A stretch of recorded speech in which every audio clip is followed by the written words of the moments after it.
Hello students, welcome to IIFA institute. आज हम लोग शुरू करने वाले हैं लेक्चर नंबर 4। जैसा कि आपको पता है हम लोग इन्वायरमेंटल इंजीनियरिंग को डिस्कशन कर रहे हैं। तो अभी लास्ट सेशन में हमने पढ़ा था एसएसटी, यानी सेकेंडरी एसएसटी मतलब बायोलॉजिकल ट्रीटमेंट यूनिट पढ़ा था, not SST. Biological treatment unit और सेकेंडरी ट्रीटमेंट यूनिट का पर्पज क्या था हमने पढ़ा था। बायोलॉजिकल ट्रीटमेंट यूनिट और सेकेंडरी ट्रीटमेंट यूनिट को जो हम यूज करते हैं वो यूज करते हैं डिजॉल्व ऑर्गेनिक मैटर को रिमूव करने के लिए। अब बायोलॉजिकल ट्रीटमेंट यूनिट और सेकेंडरी ट्रीटमेंट यूनिट के बाद हमारा जो टैंक आता है वह सेकेंडरी सेडिमेंटेशन टैंक आता है। सेकेंडरी सेडिमेंटेशन टैंक आता है, क्या आता है? Secondary sedimentation tank, secondary sedimentation tank, जिसे हमने क्या बोला, एसएसटी भी बोल देते हैं। अब इसका पर्पज क्या होता है सेकेंडरी सेडिमेंटेशन टैंक का? जब बायोलॉजिकल ट्रीटमेंट या सेकेंडरी ट्रीटमेंट के बाद जो हमारा वेस्ट बनता है वो डिस्चार्ज जो होता है वो फिर आप फ्लो चार्ट को ध्यान में रखें तो आपको पता है कहाँ पे जाएगा, सेकेंडरी ट्रीटमेंट यूनिट में जाएगा, एसएसटी में जाएगा, सेकेंडरी सेडिमेंटेशन टैंक में जाएगा। अब यहाँ पे भेजने का पर्पज क्या होता है? जब बायोलॉजिकल ट्रीटमेंट हो गया, सेकेंडरी ट्रीटमेंट हो गया, अब हम सीवेज को क्या कर रहे हैं, सेकेंडरी सेडिमेंटेशन टैंक में भेज रहे हैं। इसलिए भेज रहे हैं भाई कि वो जो हमारा स्लज फॉर्म हो रहा है वो सेटल करेगा, फिर उसको हम आगे डिस्चार्ज करके उसको ट्रीटमेंट देना होगा तो ट्रीट करेंगे, नहीं तो डिस्पोज करेंगे। जनरली ट्रीटमेंट करते हैं, जैसा कि फ्लो चार्ट में आपने देखा था, ट्रीटमेंट के लिए कहाँ भेज देते हैं, स्लज डाइजेस्टर में और स्लज ड्राइंग बेड में। उसी तरह प्राइमरी सेडिमेंटेशन टैंक यानी प्राइमरी क्लेरिफायर का भी स्लज ट्रीट करेंगे। तो एसएसटी का ये पर्पज है। और जो डिस्चार्ज होता है उसको डिस्पोज कर देते हैं या उस पर टर्शियरी ट्रीटमेंट करते हैं। जैसा कि आपको हमने दिखाया था कि एसएसटी में, जैसा कि हमने आपको दिखाया था, आप फ्लो चार्ट को याद रखें, ध्यान रखें।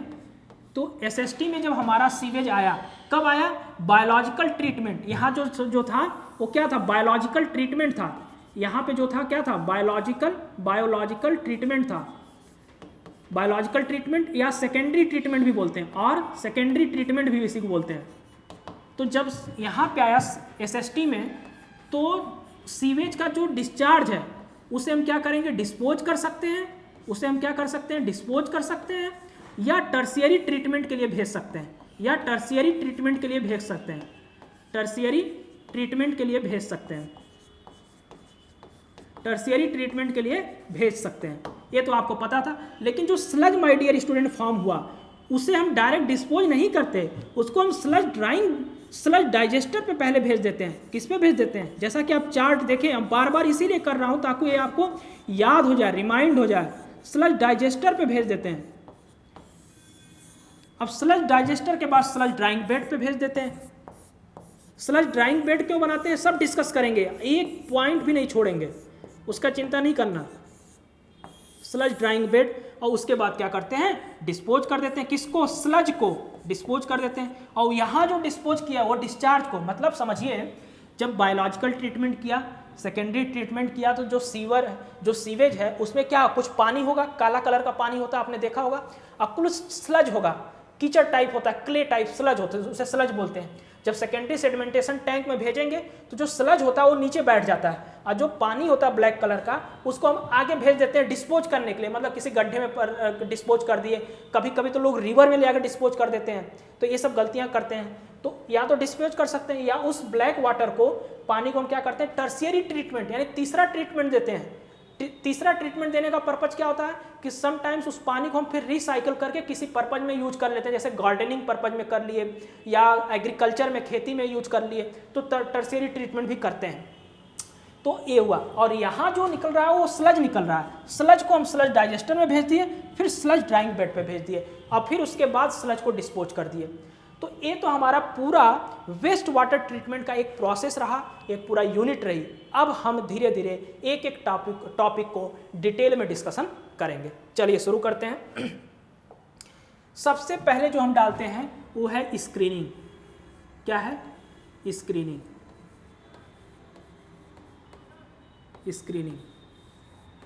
ठीक है माय डियर स्टूडेंट, स्क्रीनिंग जैसा कि हमने पहले डिस्कस किया था, लिखिए, it is the first step in the treatment of waste water. In the treatment of the waste water. कई बार माय डियर स्टूडेंट, कई सारे एग्जाम्स में सिर्फ यही पूछ देता है कि वेस्ट वाटर ट्रीटमेंट का जो फ्लो चार्ट है उसी से क्वेश्चन पूछ देगा। अभी मैं दिखाऊंगा जैसे जब क्वेश्चन डिस्कशन करूंगा। तो सबसे पहले मैं बात करता हूँ स्क्रीनिंग। स्क्रीनिंग क्या है? It is the first step in the treatment of the waste water. Screening is used to remove the bulk particles or coarser particles like as the paper, plastic balls, bags and etc. Screenings are nothing else. It's just like your window. घर में आप window देखे होंगे ना, उसमें कैसे rod लगे होते हैं, इस तरह एक स्क्रीन बन जाती है पूरा रॉड का, बार का, उसी तरह स्क्रीन होता है। उस स्क्रीन को हम क्या करते हैं, वेस्ट वाटर ट्रीटमेंट के डायरेक्शन, वेस्ट वाटर जो इससे फ्लो हो रहा है उस डायरेक्शन में लगाते हैं। तो जो बड़े पार्टिकल्स होते हैं, कोर्सर पार्टिकल्स होते हैं, वो उसमें ट्रैप हो जाते हैं, और जब ट्रैप हो जाते हैं तो उन्हें हम निकाल लेते हैं। तो स्क्रीनिंग का बस यही पर्पज है। चलिए देखते हैं। इट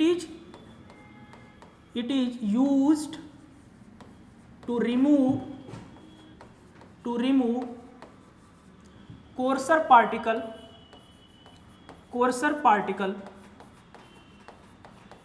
पार्टिकल्स और bulk particles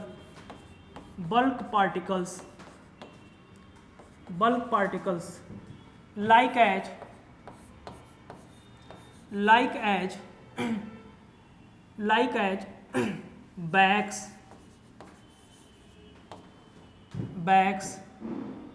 फुटबॉल्स, जो उसमें वेस्ट वाटर में पड़े हों, पेपर्स, कोई पेपर बुक्स हो, पेपर बुक्स etc. तो स्क्रीनिंग का पर्पज ये होता है। Screens are made of bars, iron bars, just like your house window. Example के तौर पे जैसे विंडो होता है घर का, खिड़की का ग्रिल होता है, वैसे ही तो स्क्रीन होता है।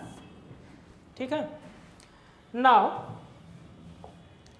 अब हम बात करते हैं type of screens.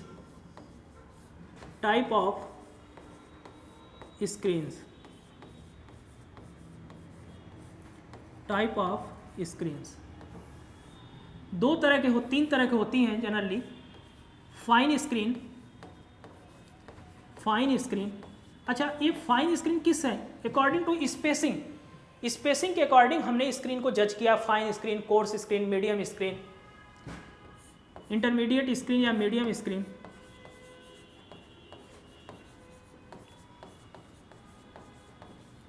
And coarser screen.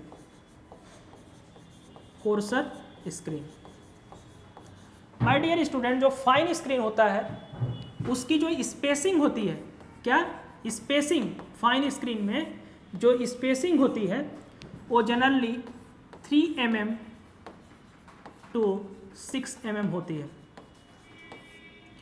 And medium screen की जो स्पेसिंग होती है माय डियर स्टूडेंट, वो जनरली 6 mm to 40 mm होती है।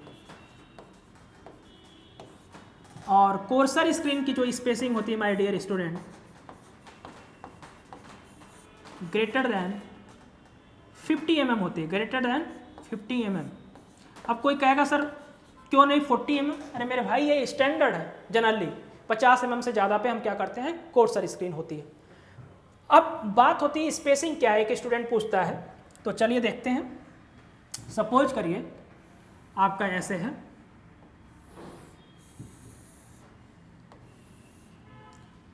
इस तरह से है, इस तरह से है, इस तरह से है। तो ये देखिए विंडो ग्रिल जैसा बन गया कि नहीं? इसी को हम बोलते हैं स्पेसिंग। ये क्या है? स्पेसिंग। जनरली हम यूनिफॉर्म स्पेसिंग मेंटेन करते हैं। एज पर रिक्वायरमेंट हमें कहीं चेंज करना हो तो हम कर भी सकते हैं। जनरली हम कोशिश करते हैं यूनिफॉर्म स्पेसिंग को मेंटेन किया जाए। और सपोज करो ये पूरा विड्थ B है, मान लिया। अच्छा, जो स्पेसिंग जो हमारी, जैसे सपोज करिए, अभी हम नेक्स्ट स्लाइड में इसको देखते हैं। आपका वेस्ट वाटर यहाँ से ऐसे फ्लो होके आ रहा है, इधर ऐसे है। तो जनरली जो हमारी स्क्रीन्स होती है वह इसके इंक्लाइंड ही रखी जाती है, मतलब ऐसे।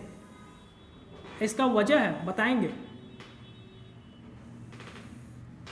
अब बोलोगे सर ए अप स्ट्रीम है, ए अप स्ट्रीम है, ये डाउन स्ट्रीम है, down stream.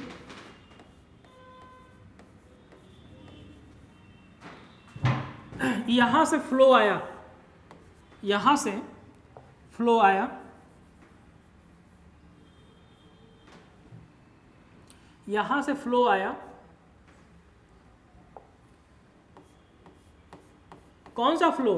Waste water, waste water, waste water का फ्लो यहां से आया। ये जो स्क्रीन होता है, ये जो एंगल होता है थीटा, जनरली थीटा जो है वेरी करता है 45 degree to 60 degree. My dear student, कुछ बुक्स में ये 30 डिग्री टू 60 डिग्री है, उससे आपको बहुत परेशान होने की ज़रूरत नहीं है, आप कोई ले सकते हैं। ये थीटा, ये हमारा क्या है? स्क्रीन है। ये स्क्रीन को आप साइड से देख रहे हैं माय डियर स्टूडेंट, ठीक है।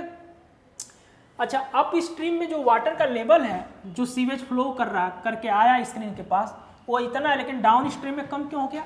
क्योंकि जब वाटर पास करेगा स्क्रीन के थ्रू तो there is the head loss, and after the head loss water का लेवल, यानी जो हमारा वेस्ट वाटर का है, वो थोड़ा घट जाएगा। तो ये हम मान लेते हैं ये हेड लॉस है। ये क्या है? ये जो आपको दिख रहा है HL है, हेड लॉस, इसे बोलते हैं हेड लॉस, HL, ठीक। अब बात ये होती है कि जो ये वेलोसिटी है इसे बोलते हैं VA, और जो स्क्रीन है, स्क्रीन में तो भाई होल होंगे, छेद होंगे, स्पेसिंग जो है वही तो होल है। स्क्रीन से जब पानी पास करेगा, मतलब वेस्ट वाटर पास करेगा, तो वेलोसिटी है VS।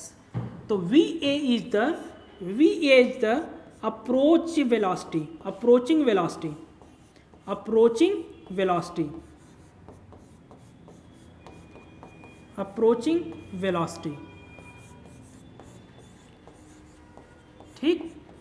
And VS is the velocity through the screen, through the screen. जब पानी स्क्रीन से पास करेगा, वेस्ट वाटर स्क्रीन से पास करेगा, जो वेलोसिटी होगी उसे हमने नाम दिया VS, velocity through the screen, through screen. अब आपको ऐसे समझना होगा, सपोज करिए हमारी ये मोबाइल है, मोबाइल है, मोबाइल में ऐसे इस तरह ग्रिलिंग बनी हुई है, जैसे कि हमने आपको फिगर में दिखाया था, ऐसे ऐसे मोबाइल कुछ हमारी ऐसी रखी हुई है इस तरह। तो आप जो देख रहे हो मोबाइल का ये पोर्शन देख रहे हो, साइड व्यू, और पानी इस पे क्या होगा? इस पे आके टकराएगा, इस वाले पोर्शन पे। जब पानी यहाँ से टकराएगा, चूंकि इसमें स्पेसिंग है, तो पानी इससे पास करके जाएगा, और जो बड़े पार्टिकल्स हैं यहाँ पे ट्रैप हो जाएंगे, और फिर उन्हें आप क्या करोगे? निकाल लोगे। कुछ इसी तरह स्क्रीन है हमारा। तो स्क्रीन का जो ये क्या हो जाएगा? ये वाला पोर्शन, ये वाला पोर्शन विड्थ हो जाएगा, मतलब बॉटम वाला, और ये क्या हो जाएगी? लेंथ हो जाएगी, ठीक। तो स्क्रीन इसी तरह रखी हुई है, इस पे पानी आकर टकराता है, और जो आप ये लाइन देख रहे हो, ये हमारे मोबाइल का ये लाइन देख रहे हो, ठीक है। तो इस तरह से मान लेता हूं ये हाइट h है, क्या है? ये हाइट h है, ठीक। अब हम चलते हैं नेक्स्ट स्लाइड में, या इसी को ऐसे कर लेते हैं। चलो नेक्स्ट स्लाइड में चलते हैं। अब हमने देखा था कि VA आपको पता है क्या है? Approach velocity, approach velocity, and VS जो होता है velocity through the screen, velocity through screen. इतना तो हमने देख लिया, ठीक। एक बार फिगर बना ही देता हूँ, उसका ज़रूरत पड़ेगा बार बार। ये हाइट h है, आपने स्क्रीन ऐसे इंक्लाइंड किया था, और थोड़ा सा इधर हमने क्या किया? नीचे कर दिया। ये एंगल थीटा है, ठीक, ठीक। इधर क्या है? VA, एंड इधर क्या है VS। माय डियर स्टूडेंट, आपको पता है वो कैसा होगा, मोबाइल के माध्यम से हमने आपको समझाया था, और उसको यदि प्लान व्यू में हमने प्लॉट कर दिया, कुछ ऐसे प्लॉट कर दिया,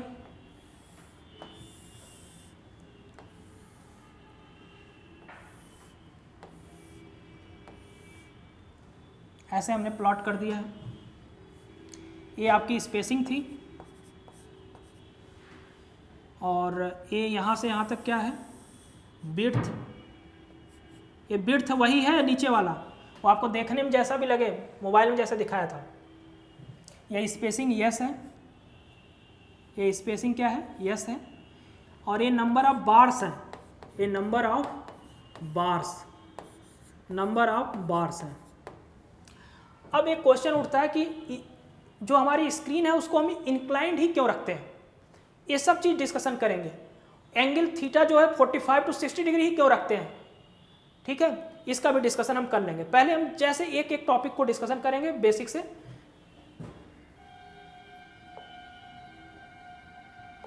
ये एस है, S means spacing.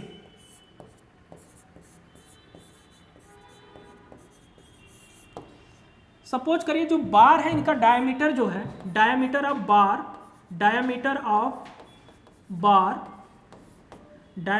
Bar is D.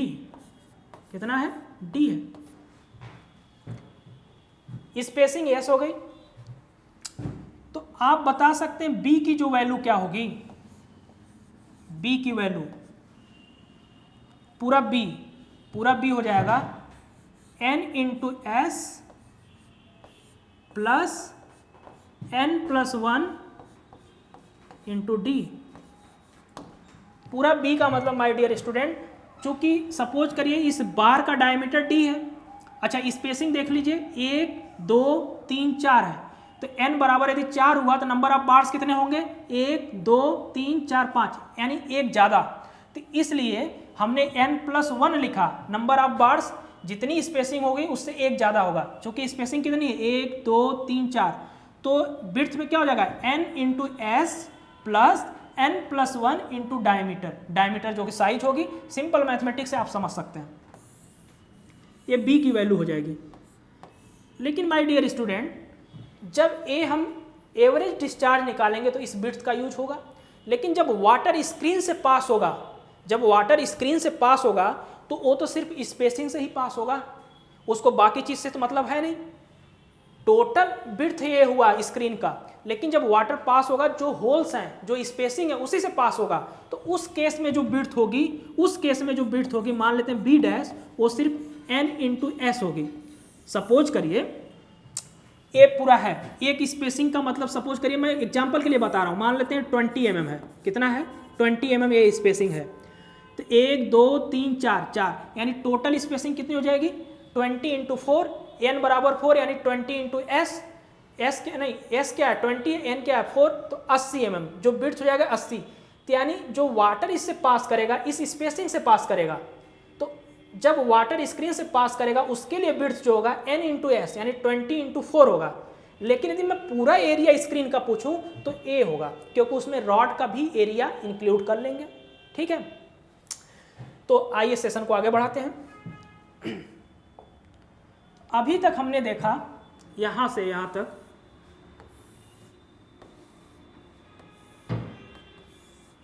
ये आपका VS, जैसा कि आप जान रहे हैं ये VA, बार बार लिखने का पर्पज यही है कि आपको रिमाइंड होता रहे H है।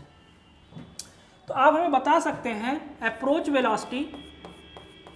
Velocity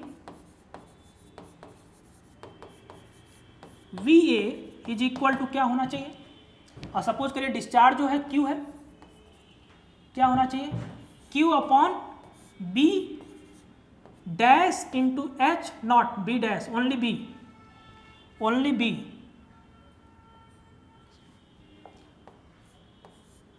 B into H। H क्या है आपको पता है, विड्थ आपको पता है, ठीक है। चूंकि अप्रोच वेलोसिटी चाहिए, अप्रोच वेलोसिटी के लिए क्या होगा पूरे स्क्रीन वाला ये विड्थ लिया जाएगा ना, पूरे स्क्रीन वाला विड्थ, तो ये विड्थ यहाँ पे क्या हो जाएगा आपको पता है। चलिए मान लेते हैं एंगल थीटा है और ये स्क्रीन का लेंथ जो है यहाँ से यहाँ तक, वैसे इसको डिराइव करने की ज़रूरत नहीं है, लेकिन मैं आपको डिटेल में बता देता हूँ।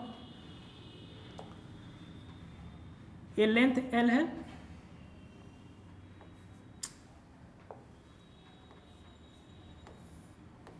ये वेलोसिटी VS थी। तो आप यदि ट्रिग्नोमेट्री यूज करें तो sine theta is equal to क्या हो जाएगा, H/L, राइट और not, right, and L is equal to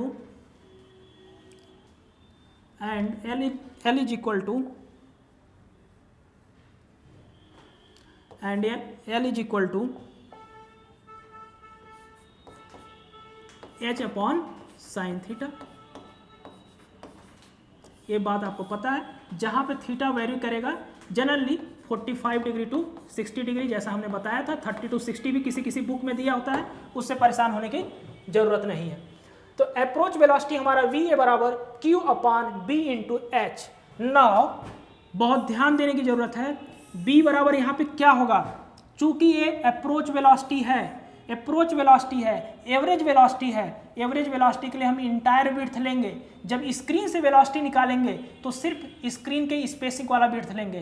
तो यहाँ पे जो B की वैल्यू हो जाएगी माय डियर स्टूडेंट, वो क्या हो जाएगी, n into S, S is the spacing, n is the number of bar, plus n+1 into D, ये हमारा विड्थ हो जाएगा, इंटू h, जहाँ पे s क्या है, स्पेसिंग, एंड n क्या है, नंबर ऑफ बार, बार्स।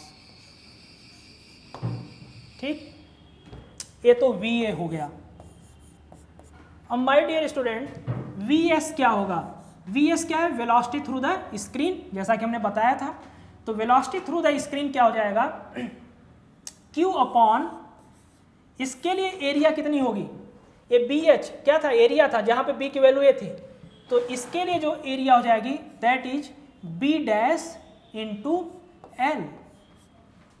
अब my dear student, VS is equal to Q upon B dash कितना होगा, चूंकि स्क्रीन से वेलोसिटी निकालते हैं तो इसके लिए B dash N into S ही होगा, और L की वैल्यू कितनी हो जाएगी, H/sin थीटा, H/sin थीटा। अब हम नेक्स्ट स्लाइड में देखते हैं। जैसा कि आप देखा कि VA is equal to Q upon NS plus N+1 D into H था। What is the VA, that is approach velocity, and VS is equal to Q upon B dash L, and B dash is the, you know very well, N into S, L is equal to H/sin theta। ये आपका क्या हो गया, velocity through the screen. यहाँ से question बहुत आया है, कई बार आपको बताता हूँ कैसे पूछते हैं, वेलोसिटी थ्रू स्क्रीन। अब आप हमें बता दीजिए VS ज़्यादा होगा कि VA, चूंकि Q दोनों में सेम है। अब आप ये देखिए क्रॉस सेक्शनल एरिया किस में ज़्यादा हो रहा है, जिसका ज़्यादा होगा उसकी वैल्यू कम होगी। तो in the case of approach velocity NS plus N+1 D है, और यहाँ क्या NS into H upon sine theta, sine theta ऊपर चला जाएगा।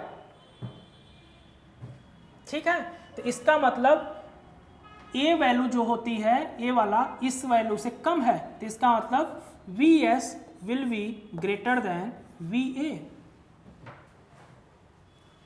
ठीक है, तो हमेशा ध्यान रखना, वेलोसिटी नोट करके, velocity through screen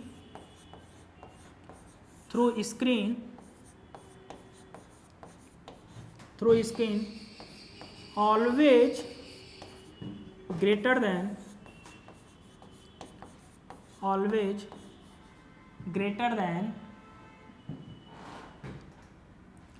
greater than approach velocity।